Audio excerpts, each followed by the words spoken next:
I'm Jody. And I'm Kat. And you're listening to Felons and Families. Jody and Kat are not lawyers, nor are they therapists. The following conversations are based on work and life experiences. The information and advice provided are opinions only and should not replace the advice that can be obtained from a lawyer or licensed therapist.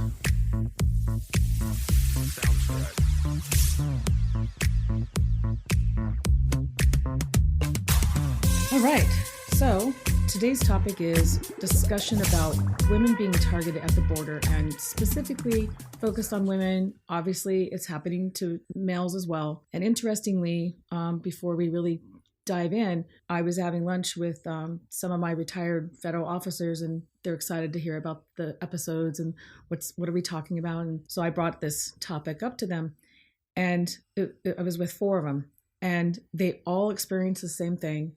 They all have the same opinion. We're going to let the audience form their own opinion without us specifically stating what the opinion should be. Hopefully by the end of it, they'll share our opinion. But one in particular officer mentioned about Hispanic males that are also getting caught at the border where they're bringing in drugs, smuggling drugs in their car.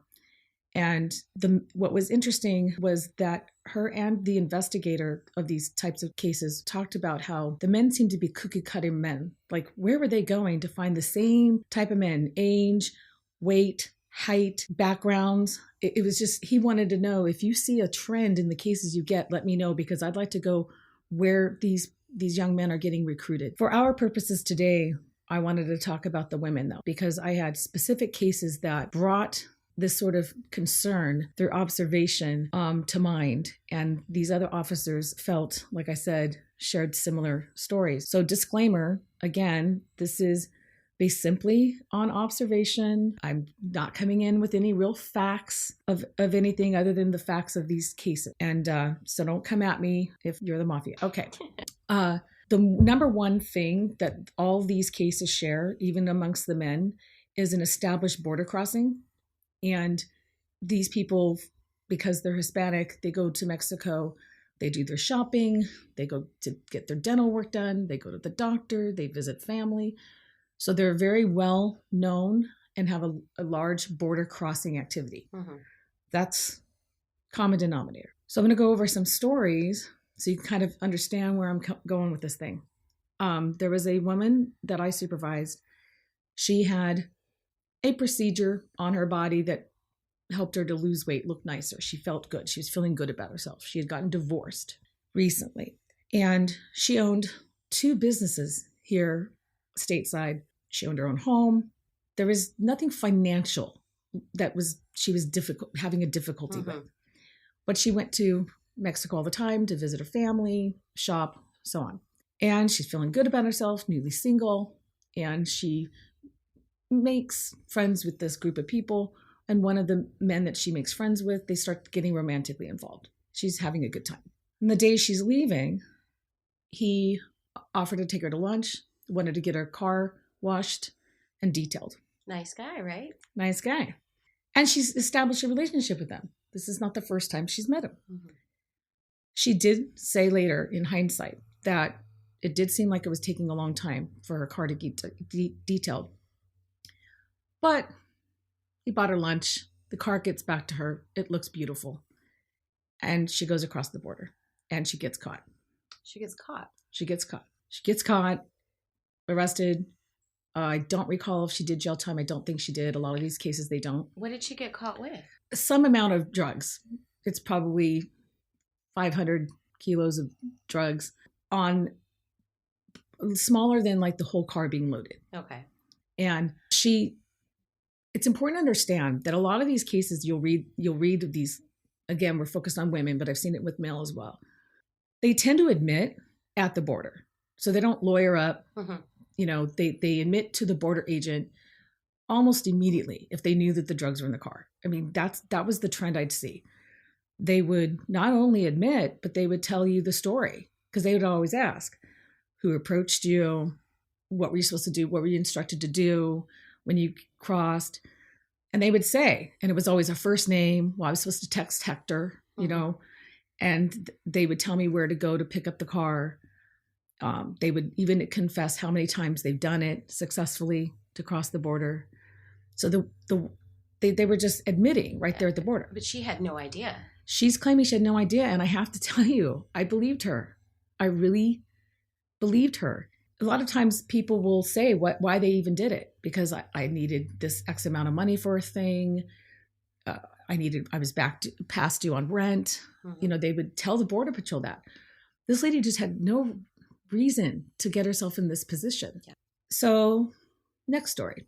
And this was happening, these stories, the only reason why I think I started taking notice of them is because it was all happening relatively within the same few years of each other.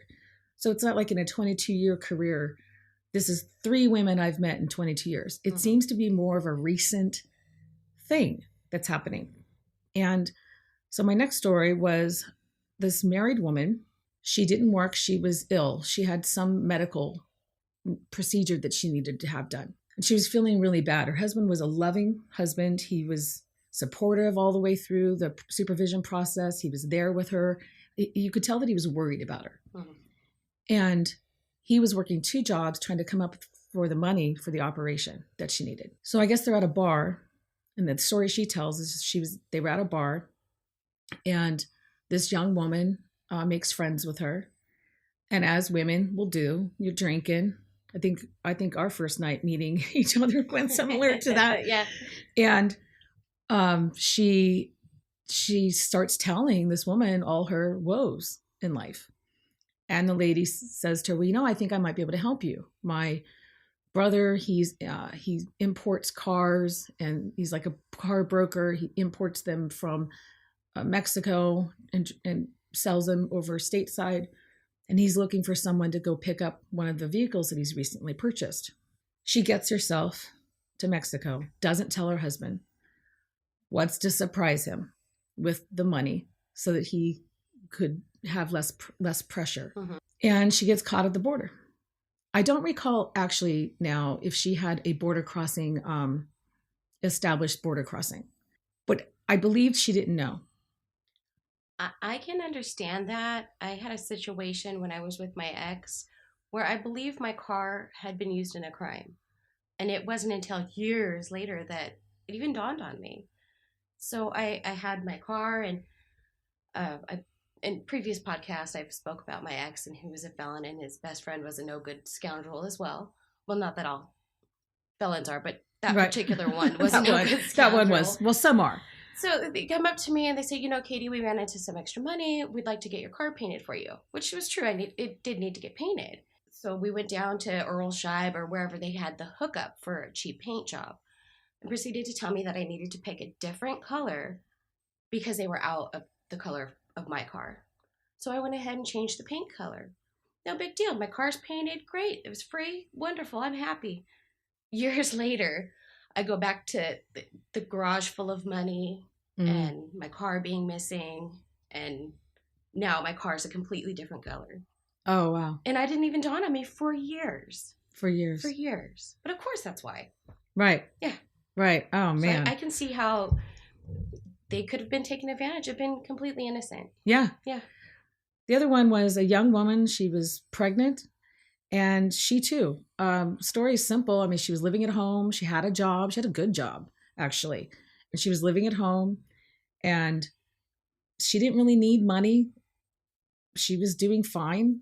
And someone befriended her at a bar, and I don't remember the story. Maybe I shouldn't have brought it up, but I just remember how impressionably young she was. And that this person made friends with her. She did have an established border crossing, and this very similar stuff, some story that they gave her, and she thought, extra cash, I'm going there anyway. And it didn't occur to her. And it just didn't ring like those other people that admit right at the border. She just didn't seem, I just felt like I believed her. But the last woman I remember supervising, she got me. She wasn't denying it. She, again, established border crossing. So she's in my office, meeting supervision for the first time. And she says, listen, I gotta ask you. She says, yeah, I knew. I absolutely knew that they were going to put drugs in my car. Absolutely knew it. She goes, but I have been crossing the border every week. I go there every day, every week on my days off. Visit family. I do all my shopping there every single week for years. She said, not one time have I ever been stopped at the border. She goes, I wasn't nervous. I 100% believed I could get them across the border. How'd they know? How did they know? How did they know? How did they know? That's a really interesting point. I mean, if they're sidetracked with one car, does a bunch of other cars with more go through? Well, I don't know. I saw in a news report just the other day that said 34,800 apprehensions had happened at the border. 1,170 pounds of cocaine were seized. Wow. And an additional 77 pounds of fentanyl. That's only what was found. Yeah. And a lot more could be going through. Right. So I guess the point of this is, and again, we're focused on women. So ladies, something weird's going on. Be careful. We're not saying that we are sure what it is, but it seems that if you get approached by someone suggesting anything to do with a vehicle and crossing it, don't do it. Just say no. You might be a decoy.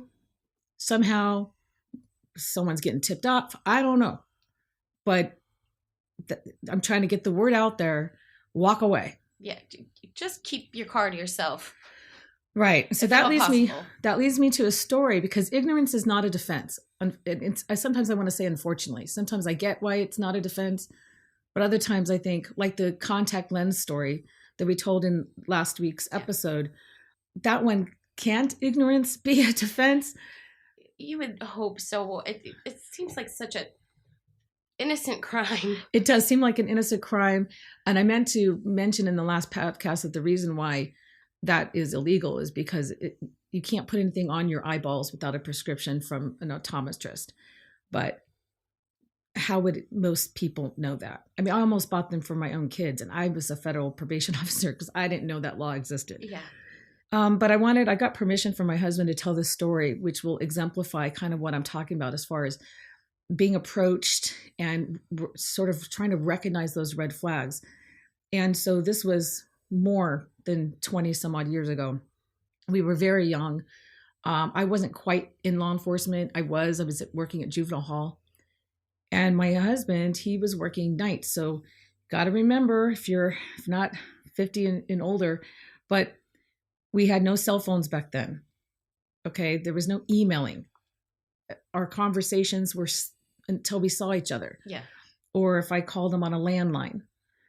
And so I was working nights, he was working days. So sometimes we didn't always see each other until we had similar days off together. And he was on a bowling league. And he gets home and he's all excited that he's made this friend with this lady. And I never worried about that with my husband. He was always making friends with ladies, but it was never anything nefarious. He's a good man. I can vouch for him. He's a good man. He's a good man. Yeah. But he comes home, he's excited because he may have found a way to make a little extra money. And to put it in perspective, our mortgage was $800 a month. And that felt hard to come up with. It was at that time. Yeah. And she owned a lingerie shop. Now, this is also before Amazon, before you could go on a company's website and order and it comes to your doorstep. They had courier services back then. Mm-hmm. And that's how you could get something to people quicker, is by using a courier service. So she owns this lingerie store. Apparently she sells lingerie to high-end clients out in Los Angeles and Hollywood. And she'd offer him $100 to take packages and deliver packages of lingerie to her customers. Sounds innocent enough. Seems like it. Yeah. So he comes home, he tells me, but the only thing that got me, because he's of course thinking, well, I only have to do it 8 times in a month and I've got our mortgage payment. Yeah. And I'm thinking, I mean, $100 a month to drive to LA to drop off some packages sounds good today. I paid $100, sure. Yeah, why not? back then the gas was way cheap in comparison to today. So the $100 was what was bugging me. Mm-hmm. So I said, well, will you know what's in the packages? Like, will you be able to confirm? He says, well, silly, JODIE. No, they're going to be gift wrapped. You know, it's going to Hollywood types. Oh, no. So I asked him, well, let me think about it. So I go to work, and I happen to be on a unit with older kids. And I ask him, hey, do you guys know anything about this lingerie shop out in, I'm not going to say the name of the city, but out in such and such city. And the kids start laughing the way, you know, teens would. Yeah. She runs drugs out of the back of her shop in the alley. What? Yeah. So I don't remember some of the logistics, but I was worried about my husband taking the deal. And I somehow managed to get off work, and I showed up at his bowling league. And I meet the lady, and I sit down from across from her, and my husband's just excited I'm there. You know, oh, she's going to watch my league. So I sit down across from this woman. I said, so I understand that you offered a job for my husband to deliver packages for you. She says, oh, yeah, I think he'll be great. He's great at customer service, a real people person. I said, yeah, did my husband ever tell you what I do? She says, no. And I said, well, currently I work at juvenile hall with plans to become a probation officer. And this look on her face, you know how women can just talk? Oh, yeah. And the look on each other's face, which is very clear. She understands where I'm going with this. I go, yeah, so this deal, it's off the table. And she was done. 2 weeks later in the newspaper, major drug bust. The first person arrested was the courier driver. Oh my gosh. Because that's how they do it. When they're wiretapping or watching a business like that, thinking that they're doing drugs, they wait for the courier driver to drive away. Now, I didn't know this back then. I know it now because I read the reports. But the courier driver, they stop them on a regular traffic stop. They have regular sheriffs or CHP pull them over for something. And they pull them over for something. They get the search of the vehicle. Of course, the courier driver's like, sure, it's just lingerie in my boxes. It's drugs. Oh my God. That gives them the probable cause to do the search of the shop. Wow. My husband comes walking around the corner with this newspaper article, Ghost White. Oh my God. And what people need to understand is these charges, back then at least, they were getting 20 years. Oh my God. My husband I would have hoped that maybe he saw people with big guns or something handing him the packages to go deliver, and he would have understood to get the heck out of there. Yeah. But if he didn't, he really would have been innocent and could have maybe gotten 20 years. Yeah. My kids wouldn't even been born. No, life would have been completely different, and we wouldn't be here where we are today. Yeah. So Wow. this is what can happen to people. So the old adage, if it's too good to be true, it probably is. And it sounds so simple that most people hearing my story as I was telling it are already going, oh, I wouldn't have fallen for that. I wouldn't have fallen for that. Well, when you're young and you need money, you're willing to do a lot of things. Yeah. Even if they don't sound right, you might have to do it to pay the mortgage. Yeah. Well, yeah, which is probably another episode. But in some of these women's stories, they didn't need the money. They got befriended. They got approached. So the moral of this episode is, like we said earlier, sit back, ask yourself if there's red flags. I keep thinking about the married woman in my story. I wonder what would have happened if she told her husband. See, my husband could have done that. I could have seen him do the first run, knowing I'd be a naysayer, prove to me that it was all legit. Here's the $100. And it could have been the night he got caught. Yeah. I keep wondering that. So I think sometimes, especially if you have impulse control issues, you have a hard time walking yourself out of an idea, look for the most logical, almost pessimistic, jaded person you know, and run that seemingly good idea by them so that maybe they'll help you see the red flags if there are any. That's a great idea. Yeah, hopefully that can work for some people. You got anything else you want to add? Yeah, I do have a phone number I want to give out if you feel like you are being a victim of a scam or a crime at the border. There's a number you can call. It's 1-888-41-CRIME. That's 1-888-412-7463. That's great. I didn't even know they had that. Thank you. Yeah, Thank you. that's really good. Try and do some research here, give advice and help. Yeah. No, I think that's great. I had no idea that even was available. So next week, we're going to explore the benefits or the consequences of hiring a private attorney or going with a public defender and what to consider when making that choice.